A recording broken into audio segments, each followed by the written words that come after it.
Hello, everybody. Welcome to The Last Word. If you like me, keeping an eye on the Fulham results. Oh, you've got twitchy bums.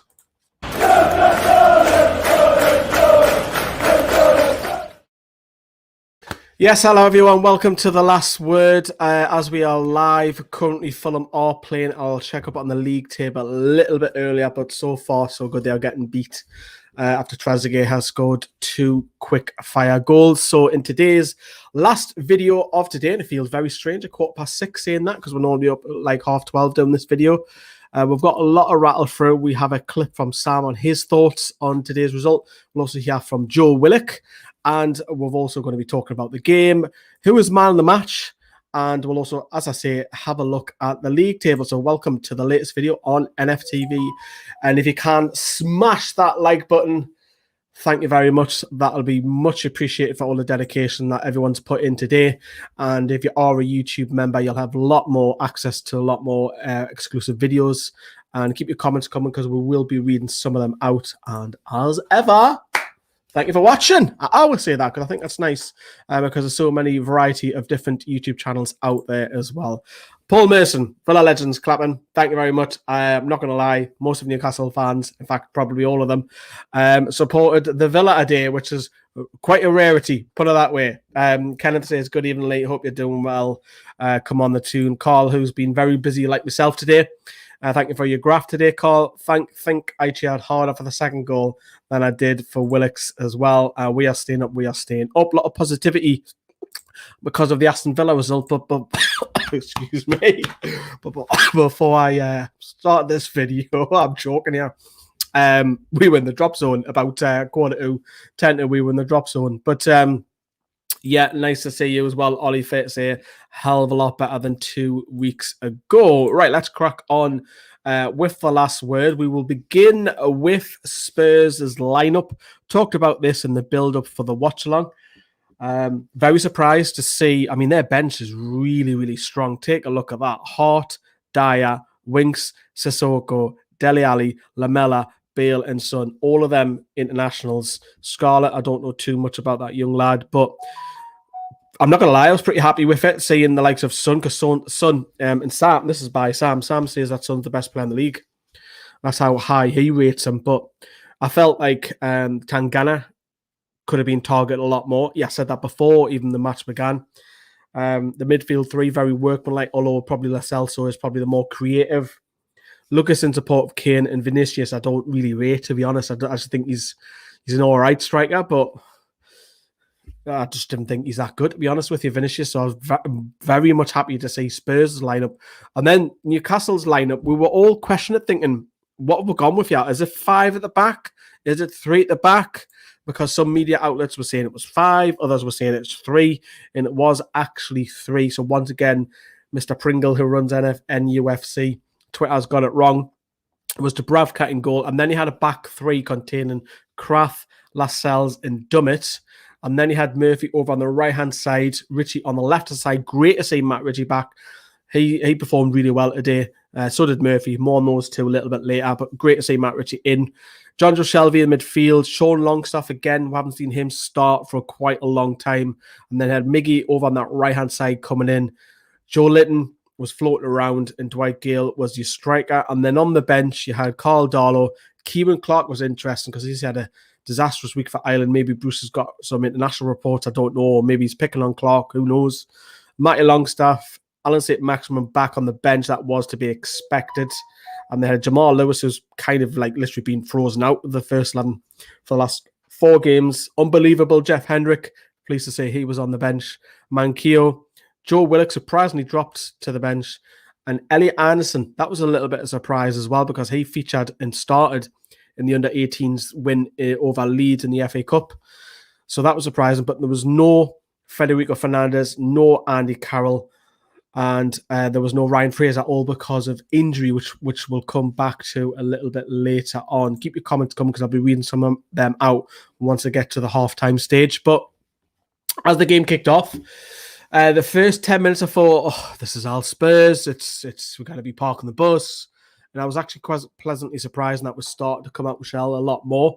That Gale double chance, man. Oh, I thought that was going to bite when the arse and come back and haunt with.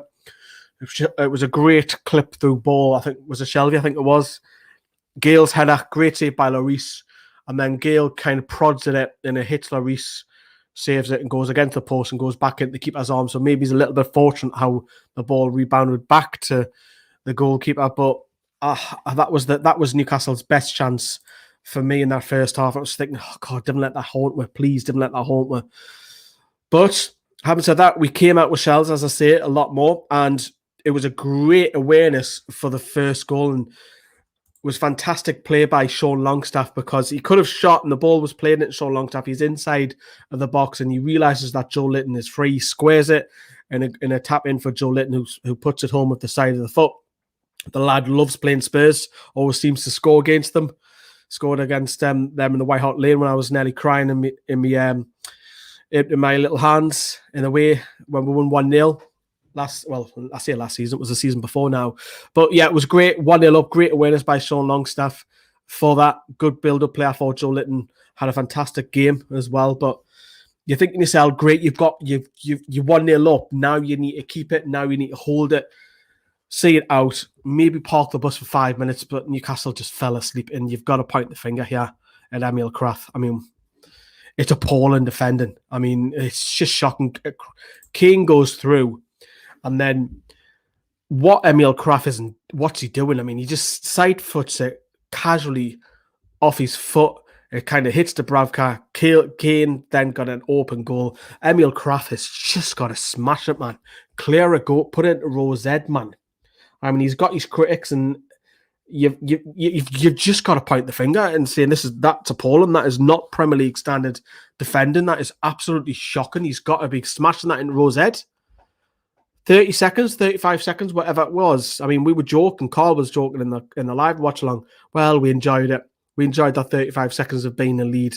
How are you, man? You're fighting a relegation battle. See it out, man. See it out. But they scored again only a few minutes later. It's a fantastic finish, first and foremost. But what's Paul Dummett doing, man? It's his man. He's asleep, for fuck's sake. Wake the fuck up. So in the space of 3 minutes, Newcastle are leading, and then we're getting beat because of Krafth piss poor, Dummett's lack of marking, not awareness around him. Kane is through. Some people are questioning Dubravka. I'm not. I think it's just a great finish by Kane. He loves scoring past the tune, loves playing against the tune. We're 2-1 doing. I'm thinking, do we really deserve being 2-1 doing? No. But I think when we went 2-1 down, it was like, how many Spurs going to score? Because I said, well, it's going to be a 4-0 defeat. Obviously, got that totally wrong, thankfully. But we went into half-time, and I think myself, we're still in it. We're still in this, and we'll come out second half. At least it's not like a 3-0 down, the game's over, and what have you. But let's have a look at what you're saying in the comments halfway. Let's not throw it away against Burnley. We can do this. How are the lads? Paul Mason, fire. Watkins is great. Burnley next game is key. Now go and beat the horrible Burnley, says Paul Merson, Villa legend. Thank God Villa have turned it around against Fulham. We'll have a look at the league table a little bit later. Maybe I don't hate Villa as much, says Tom. Ginger saying, Leif, we stay up. Are you going to flop on Bruce? If we stay up, Steve Bruce has to go. He's not the man, whether we stay up or go down. He has to go. 2 wins from 22 now. There's your point. Doesn't matter if we stay up. Bruce has to go. Not good enough. It would just be Newcastle's luck to go and lose to Burnley. Let's just hang on there. Have that Mitrovic with your stupid ER celebration. Emil Krafth cannot defend. 3-1 now. Villa smashed Fulham in 9 minutes. Great. And it also dents Fulham's goal difference by a couple of goals, which helps us out, of course, as well. Take a chill pill as well. Only other time I've seen happy Villa win and be stuck with him in the championship as well. So what's the difference?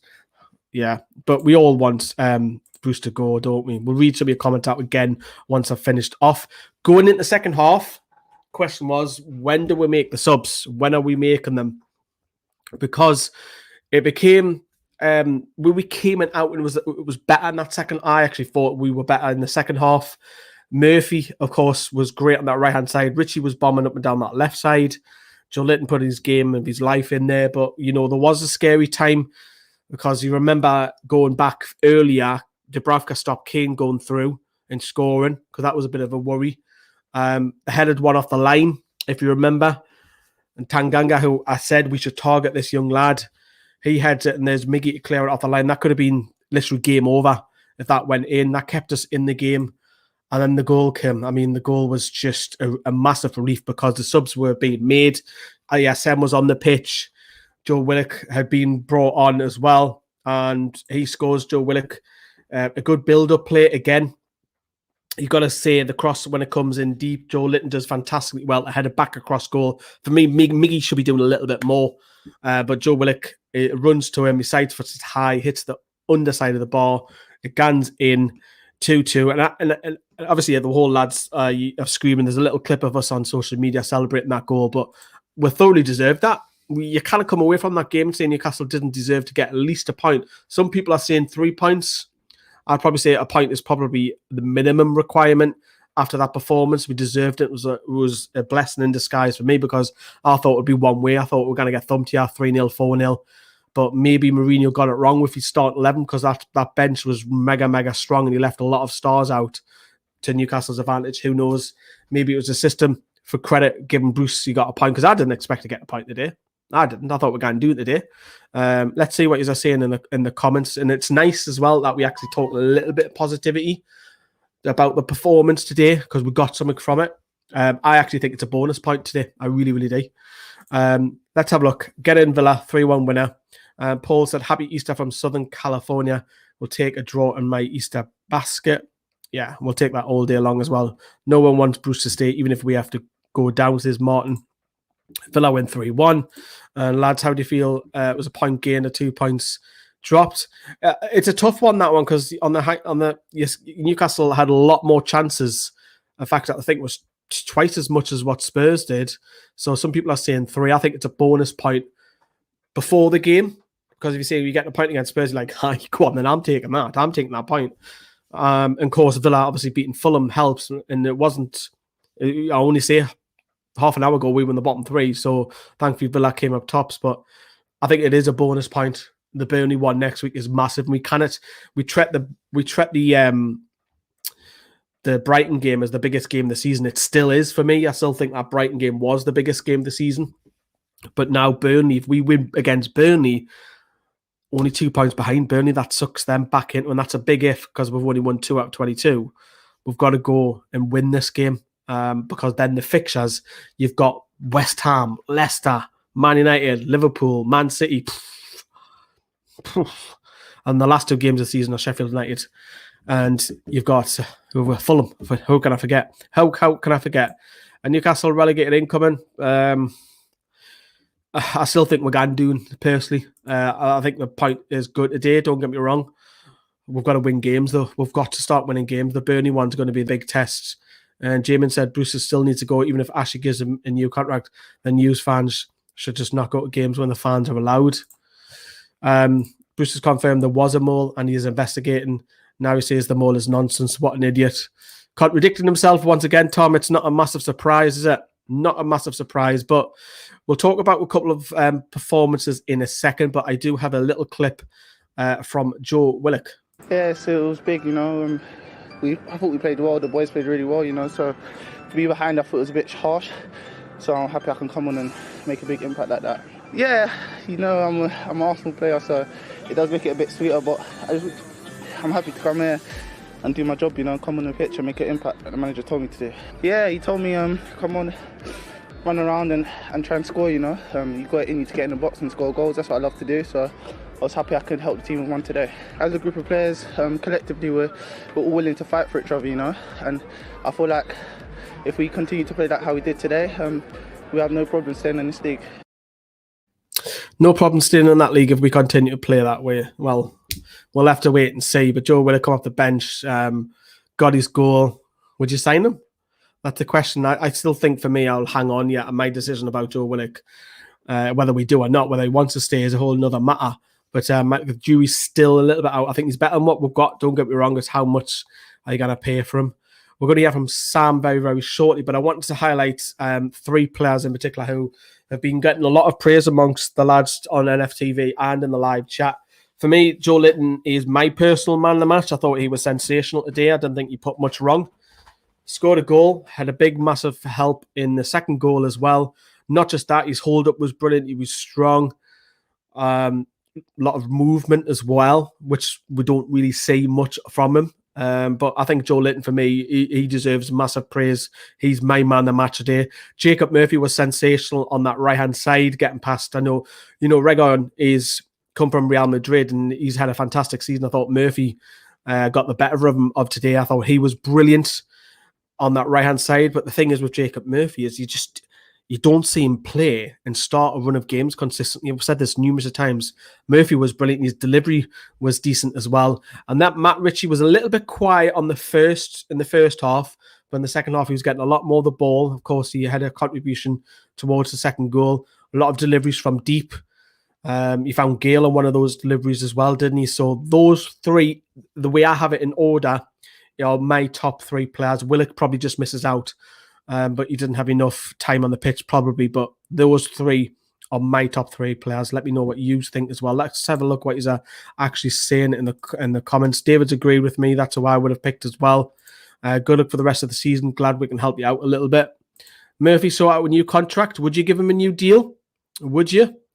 Do not play the Steve Bruce clip. Well, we don't have a Steve Bruce clip for you. So smash that like button. No Steve Bruce clip tonight. We do have some quotes. But seriously, if you can smash that like, that'll be lovely. We're going to hear from Sam, and then we're going to get the quotes from Bruce, and we'll have a look at the league table. So, Mr. Mulliner, take it away. Thanks, Lee. Resilient Newcastle United display. Good value for the point. Unlucky not to take all three. Gale had a good chance. I mean, when Gale slotted that, or failed to slot that ball through to Miggy in the first half, that was worse than his miss at Man City, in my opinion. But such is life. And again, Joelinton had his best display in a black and white shirt today, and got his goal, well taken, calm as you like. Sean Longstaff made the calm through pass, easy pass that Dwight Gale couldn't later on in the game. But yeah, it's a point on the board. The relegation picture, I think, will be clearer within the next 2 weeks. Burnley next week away is huge. Just as big as the Brighton game, in my opinion, because the way Burnley are going lately, and if we beat them, big if, I know, but that brings them back into the mix. And it may no longer just be a two-horse race between ourselves and Fulham. So there's that to bear in mind. And then West Ham at home, which is a game similar to Spurs considering their league position. So 2 to 4 points out the next 2 games. That would be very, very handy. There's life in the side yet. Look, we all have our opinions of wanting to get rid of Steve Bruce, and we all want to get rid of, well, 95% of us, according to surveys, want to get rid of Steve Bruce, and I'm very much one of that 95%. But it's just a case of getting to the end of the season with our Premier League status intact now. We know he's not going to go anywhere. We know he's here for the bitter end.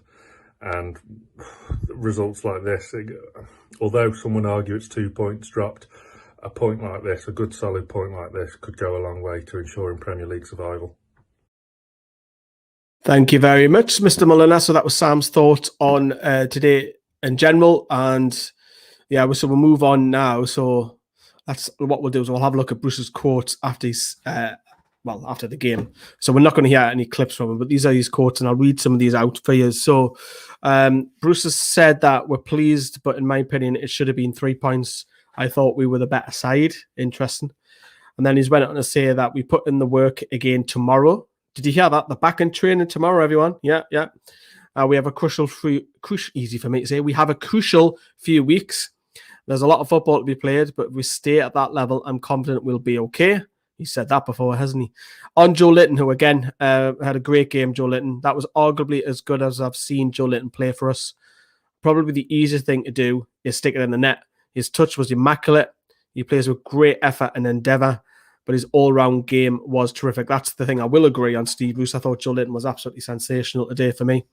Steve Bruce goes to say on the Spirit, there's this nonsense about a mole in the dressing room, blah, blah, blah. There was nothing wrong with the Spirit here. However, Bruce did say that there is a mole and he's going to be doing an investigation. He's contradicted himself once again there.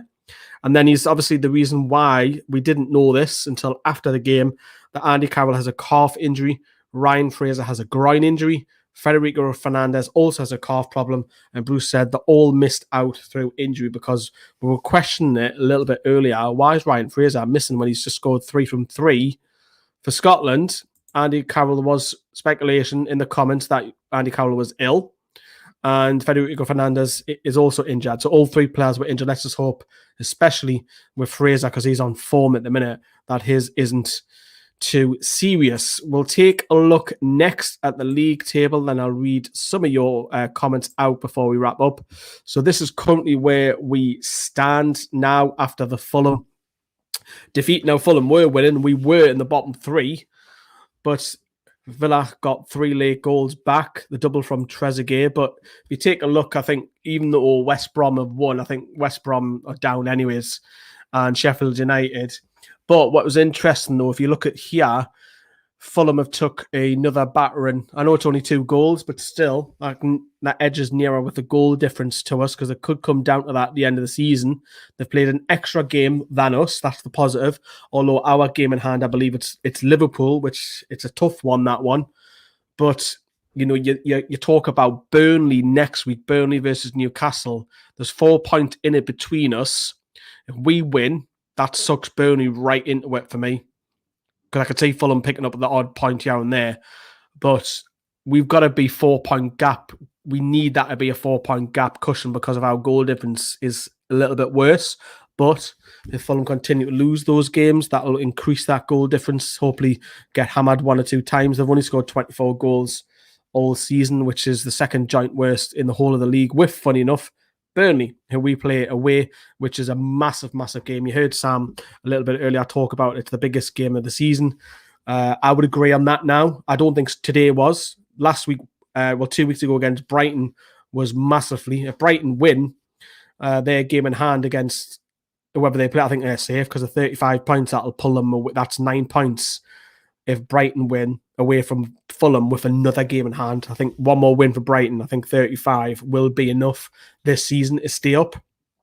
So it's positive that we've got something out of today. Don't get me wrong, but there's nowhere near that we are safe as well. You're getting relegated. You know what? I would agree with you. I still don't think that Newcastle are safe just yet.